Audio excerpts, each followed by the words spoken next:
Terminamos una semana más aquí en la UNAM Responde y nos da muchísimo gusto que nos acompañen para seguir tocando temas que nos tocan como universitarios y como sociedad. Hoy comenzaremos platicando en la entrevista sobre la nueva exposición que se presenta en el Centro Cultural Universitario Tlatelolco en torno al deporte y los intereses políticos. Además, visitaremos la venta allá en Tabasco gracias a nuestro Golfo de México y les contaremos de la gira que emprende a partir de ya este mes de abril la OFUNAM y la OJUEM. Quédense con nosotros, comenzamos.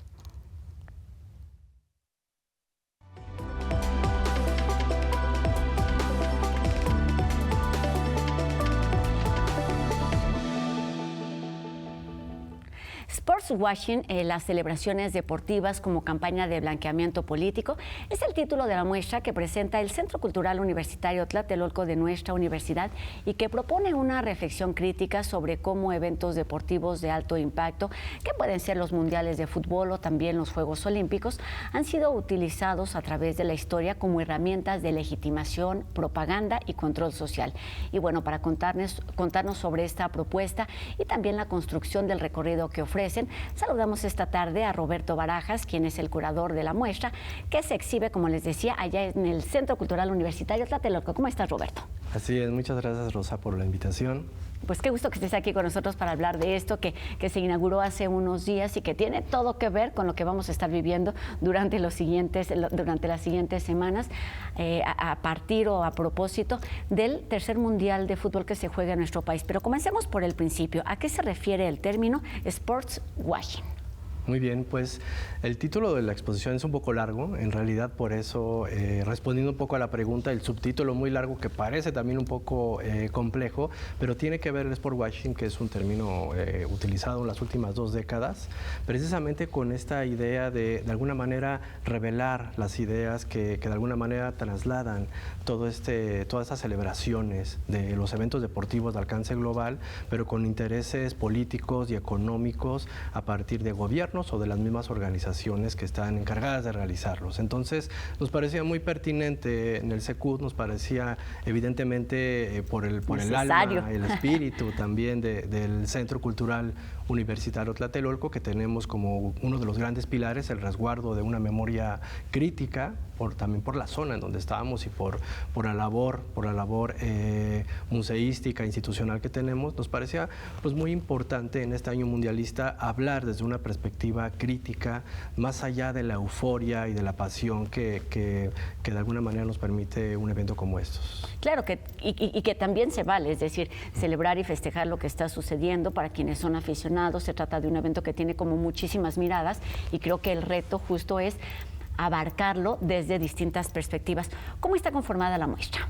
Claro, pues mira, y solo como para hacer esa anotación, precisamente no es que esté articulada la exposición en contra del deporte, ¿no? Ni en contra de los deportistas, porque pues nosotros también nos incluimos dentro de ese digamos, esa pasión. Pero, sin embargo, está articulada la exposición a partir de 4 núcleos que de alguna manera los vamos encontrando a lo largo de la exposición y que tiene que ver precisamente con más allá de la celebración, es decir, más allá del festejo, ¿qué hay detrás de toda esta organización? ¿Qué hay detrás de todos estos gobiernos que protagonizan de alguna manera actos de legitimación y actos de propaganda política a partir de la realización de este tipo de eventos, ¿no? Igual las mismas organizaciones. Entonces vamos a ir encontrando a lo largo de la exposición pues un trabajo primeramente con nuestros propios acervos, con nuestros propios fondos. Vamos a encontrar piezas que de alguna manera son también una primicia en la muestra, porque sacamos jugadores de pelota y una maqueta que ejemplifica el juego de pelota como la cultura prehispánica, como un antecedente también de este juego de debate, que más allá de los intereses religiosos también tenía una postulación política. También ayudaba el juego de pelota en la época prehispánica a resolver fricciones entre poblaciones. También tenía un trasfondo de generar acuerdos y entonces, más allá de la parte religiosa o de las interpretaciones que se les pueden hacer, las piezas del FUAPO, que es el Fondo Universitario de Arte de los Pueblos Originarios, cumple una función. Esas son las piezas que nos reciben y que son fondos específicamente del Secud en resguardo, ¿no? Después vamos encontrando diferentes piezas que nos ayudan a hablar de una de las líneas, de las 4 líneas, que es la legitimación y la popularidad de las imágenes públicas como los gobernantes. Y para eso tenemos imágenes, por ejemplo, de Mussolini, de Hitler, de Videla, el dictador argentino. Tenemos también piezas que de alguna manera nos hablan de este glamour y de esta gran inversión económica, que es otro de los núcleos, en donde hay que decirlo también, digamos como la cuota económica es muy costosa, porque la realización de estos eventos son muy costosos en los países que lo organizan, y en México pues no es la excepción, ¿no? Hay grandes estadios, grandes espacios, grandes entidades que se han construido a lo largo de la historia de los 60 para acá, que pues han cumplido una labor muy importante como un símbolo de desarrollo, de urbanismo. Hablemos desde las Olimpiadas del 68. Pero es una cuota que, bueno, no es que esté mal ese tipo de inversiones, pero detrás de ellos siempre hay una parte de intereses políticos, ¿no? Que de alguna manera pues llegan a disminuir ese valor que, más allá de la arquitectura y de la modernidad que pueden incluir, pues también la parte política llega a estar ahí cerca, ¿no? La invisibilización o de alguna manera la inclusión sin inclusión es otro de los puntos que abordamos. Las apariencias. Exacto, ¿no? También es otro de los puntos que abordamos, y ahí tenemos un acervo fotográfico muy interesante como una colaboración que hicimos con la biblioteca de la Universidad Iberoamericana, porque con ellos encontramos el fondo fotográfico de la Copa del 71, que fue el mundial que se jugó, que no fue reconocido por la FIFA y que de alguna manera fue pues una discriminación porque fue un mundial femenil.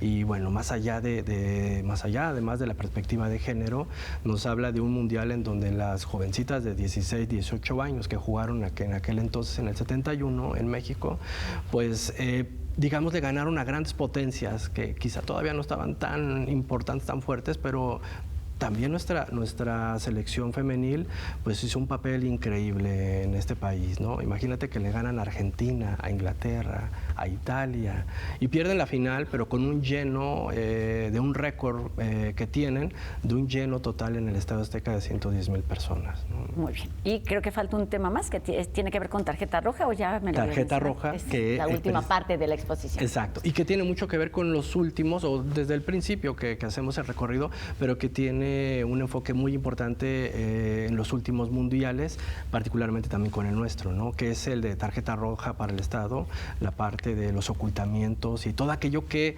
se conserva como en bajo perfil y que son las notas que no salen, pero que son problemáticas también sobre las que hay que hablar, ¿no? ¿Cómo se cuenta esta historia? Es decir, porque son muchas historias, ¿no? Lo que están abordando a través de esta exposición, porque lo que están poniendo en el centro es el concepto o ciertas prácticas y ciertas estrategias que se vuelven una práctica común en diferentes partes del mundo. ¿Cómo lo cuentan? ¿A partir de qué piezas? Mencionaste maquetas, mencionaste fotografías, ¿qué otras piezas están exhibidas? Incluso hay piezas artísticas, hay obras artísticas que nos parecía muy importante, nos parece muy importante el diálogo desde nuestros propios acervos, del Secud, de la UNAM, evidentemente, pero también el diálogo con otras instituciones como la Universidad Iberoamericana o el Museo Modo, que también nos presta algunas fotografías y también nos presta carteles. Pero también la parte de incluir a los propios artistas que de alguna manera nos ayudan a retomar y recuperar esa memoria crítica nos parece muy importante. Tenemos obras, por ejemplo, de Erich Meyenberg, que también nos hace unas referencias sobre la afectividad festiva desde el fútbol. Tenemos una pintura de Atilio Tuis que nos habla de una vida personal muy interesante. Es un pintor, un artista que sale en la posguerra, en los 40, sale con su familia de la Italia destruida y llega a Argentina. Después de Argentina crece y a los 20 años se viene para México y entonces digamos que trabaja y estudia sobre restauración, historia del arte, sobre pintura y comienza a hacerse artista a lo largo de su historia. pero tiene una historia muy particular individualmente, porque la pintura que tenemos cuenta de una manera muy simbólica, por ejemplo, Mussolini en el 34 con el Mundial y las Olimpiadas de Hitler en el 36. De alguna manera es una historia de vida que le tocó muy de cerca. Ya mencionabas lo que ocurrió en el Mundial del 71 en México, pero cuéntanos qué tiene que decir nuestro país o qué tenemos que decir sobre estas prácticas que no son siempre como tan evidentes, que están relacionadas con temas de discriminación, de invisibilidad, que es además lo que intenta resaltar la muestra. Claro, pues es un tema bien importante, ¿no? La muestra, en el fondo, lo que intentamos decir o lo que intentamos preguntarnos es, en la actualidad nuestro país realmente está preparado para realizar un mundial con estas características, con toda esta infraestructura que requiere y sobre todo con temas de seguridad, ¿no? También sabemos las problemáticas que tenemos en el país y hay que hablar desde los derechos humanos hasta los temas de seguridad, la precariedad, de alguna manera, en casos de seguridad pública y también en los problemas de crimen organizado que tenemos, que no los podemos desligar, ¿no? También de eso.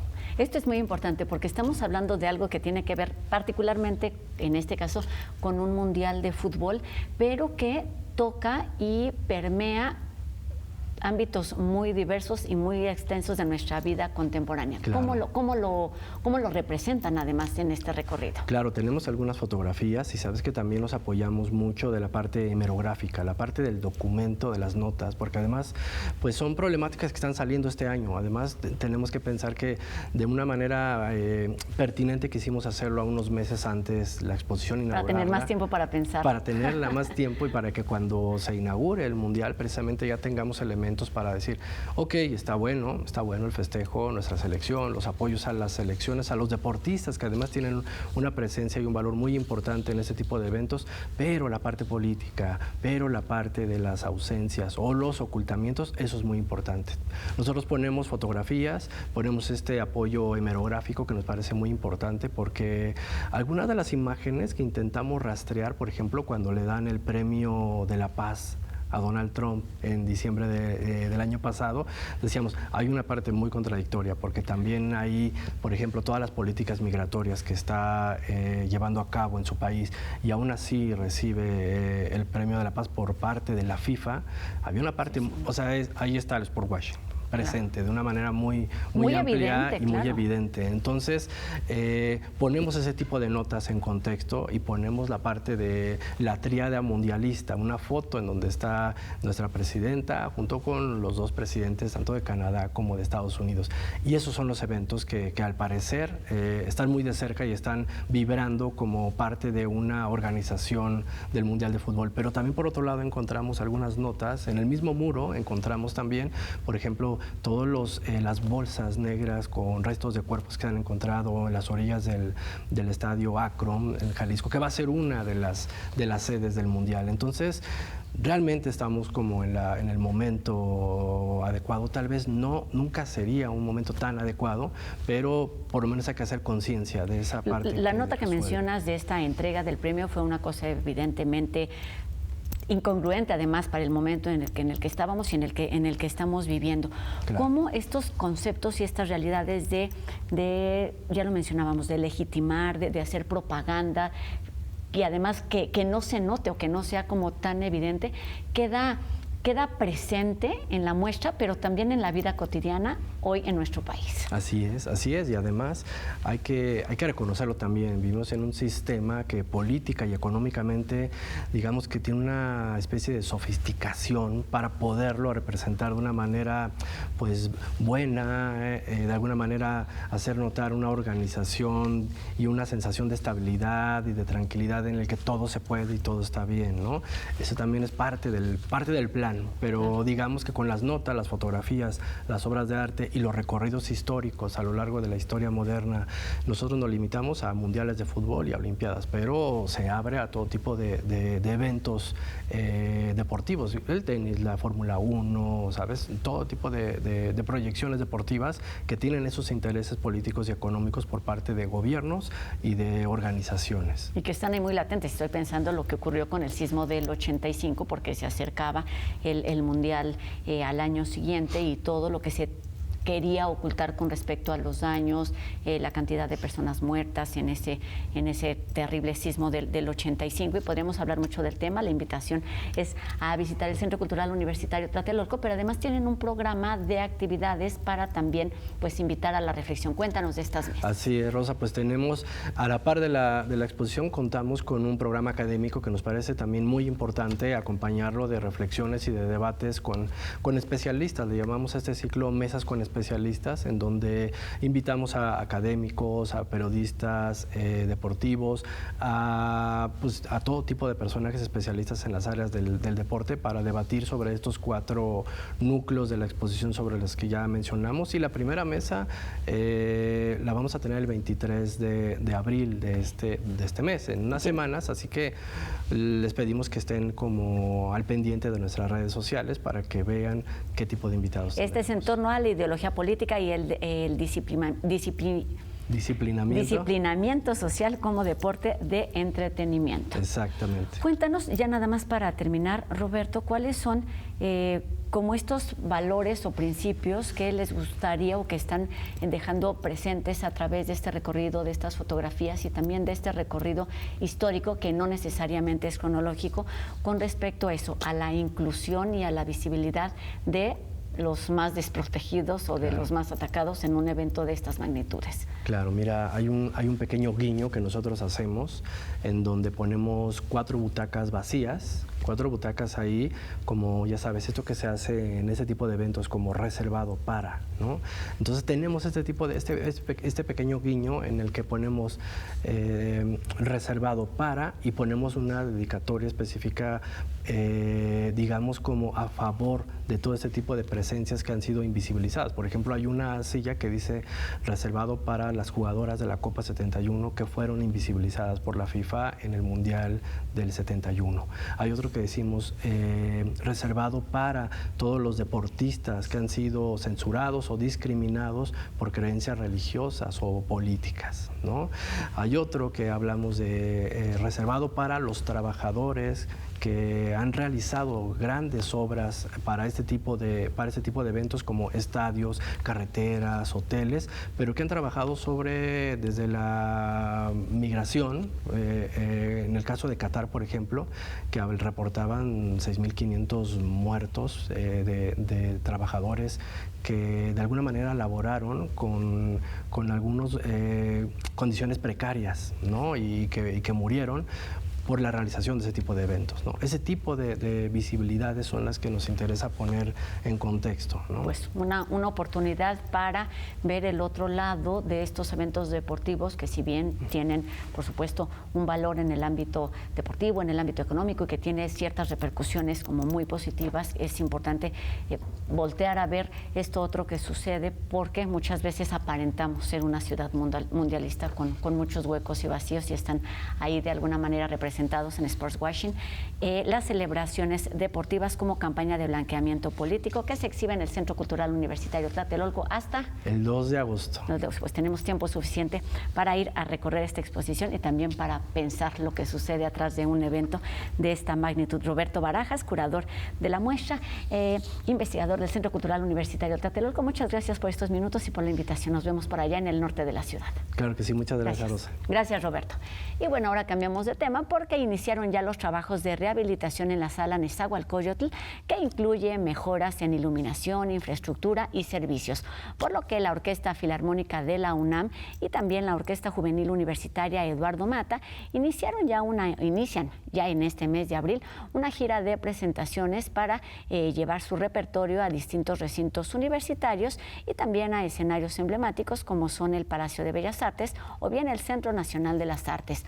Como parte de la celebración por su 90 aniversario, la UFUNAM estará presentándose en las FES Aragón y Zaragoza, así como la Facultad de Música y también en algunas preparatorias, mientras que la UJUEM Tocará en la Sala Miguel Covarrubias, en el Anfiteatro Simón Bolívar y también en el Auditorio Blas Galindo, para que puedan tener todos los detalles de las presentaciones, los conciertos, los días y también los repertorios. Los invitamos a que estén muy atentos a las redes sociales de Música UNAM y también, por supuesto, en el sitio de música.unam.mx. Avances en la escritura, un sistema avanzado de comunicación, religión, arquitectura y organización caracterizan a la cultura olmeca, que se desarrolló ampliamente en lugares como La Venta, de la que nos cuenta hoy nuestro Golfo de México.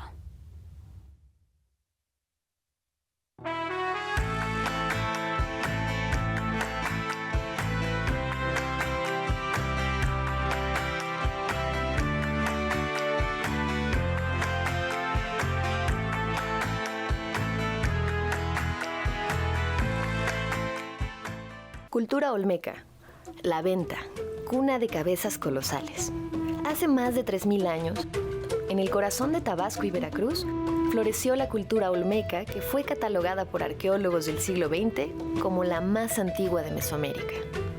Su desarrollo tuvo lugar entre los años 1200 y 400 antes de nuestra era, aunque es posible que hayan comenzado a poblar algunos sitios alrededor del año 5000 antes de nuestra era. Y 600 años después, finalmente lograron consolidarse como cultura. Por otra parte, algunos investigadores han propuesto que hablaban la lengua madre de la que derivó la actual lengua mijezoque. Los olmecas fueron la primer cultura mesoamericana en establecer un sistema político de carácter teocrático centralizado y con una compleja jerarquía social delimitada por gobernantes, sacerdotes, comerciantes, artesanos, agricultores y esclavos. También destacaron en aspectos como el cultivo del maíz, frijol y calabaza, la base de la milpa, y el cacao, por el intercambio de productos como jade, cerámica decorada, serpentina, plumas de quetzal, obsidiana, conchas marinas, textiles, chapopote y sal. Además, crearon las primeras manifestaciones de escritura con glifos, sistemas calendáricos, rituales complejos como el juego de pelota y la elaboración de diversos tipos de esculturas como enormes cabezas, máscaras, figuras, altares y estelas. Su arquitectura está compuesta por plataformas, plazas y centros ceremoniales. Un ejemplo de esto se puede apreciar en uno de sus grandes centros regionales, conocido como La Venta, el cual está localizado en Huimanguillo, Tabasco. Conformado por 6 complejos arquitectónicos que contienen elementos como patios simétricos, recintos rodeados de columnas de basalto con ofrendas de jade, serpentina y figurillas, una gran pirámide de 30 metros de altura y la Acrópolis de Stirling, nombrada así en honor al arqueólogo Matthew Stirling, proveniente del Instituto Smithsoniano. Asimismo, dentro de La Venta es posible encontrar algunos altares, estelas y cabezas colosales hechas de piedra volcánica traída de diversos lugares. Estas últimas se caracterizan por contener cascos y rasgos masculinos como mejillas carnosas, narices chatas y ojos almendrados. Varios expertos han señalado que dichas cabezas son la representación de gobernantes, sacerdotes, jugadores de pelota o héroes mitológicos. No obstante, su verdadero significado aún es todo un misterio. Gracias a actividades como la pesca, la recolección y la cacería, la población comenzó a crecer gradualmente. Sin embargo, la agricultura permitió que lograran asentarse en varios sitios. La Venta no es solo una antigua ciudad olmeca, es un legado vivo que forjó a Mesoamérica. En sus costumbres, arquitectura y grandeza monumental, aún resuena la herencia de una civilización cuya identidad perdura en la actualidad.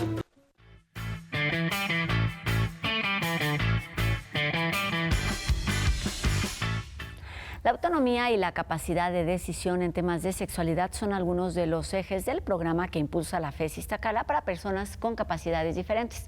Los detalles en la siguiente entrega de UNAM Global TV.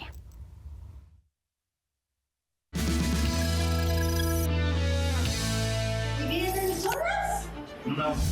¡Ella no entra aquí, cabrón! Sandra es escritora, productora, directora y actriz de cine y teatro. Se piensa que no pensamos en pareja, en hijos, en sexo, en intimidad. Tiene parálisis cerebral y busca vivir su sexualidad plenamente. Pudimos ir a alguna sex shop, pero me fui dando cuenta que la mayoría de los juguetes son muy complicados de usar porque no están adaptados para que una persona que no se puede mover tan fácil los use. Aunque es un derecho humano, pocas personas con discapacidad ejercen su sexualidad. No se les brinda educación sexual porque se piensa que no la necesitan. En la FES Iztacala lo están cambiando. Buscamos es justamente dar información para que las personas con discapacidad pues puedan conocer su cuerpo y ir tomando también decisiones sobre lo que hacen con este cuerpo para generar mayor autonomía y toma de decisiones. El Grupo de Investigación en Psicología y Salud desarrolló la plataforma Es para Todos. Vienen temas desde proyecto de vida, noviazgo, métodos anticonceptivos, paternidades responsables. Son cursos para hablar sobre sexualidad a personas sordas y con discapacidad intelectual. Cada tema tiene un diseño de aprendizaje y recursos para que la familia pues, pueda saber qué temas tiene que hablar y cómo los puede hablar con materiales accesibles para esta tarea. Para acceder, envía un correo a s.barcena@unam.mx exponiendo los motivos de interés. El acceso es gratuito. Hacemos talleres y presenciales. Si alguien está interesado en alguna organización o fundación, pues puede ponerse también en contacto con nosotros. Dar información y tratar como adulto también es prevenir abuso.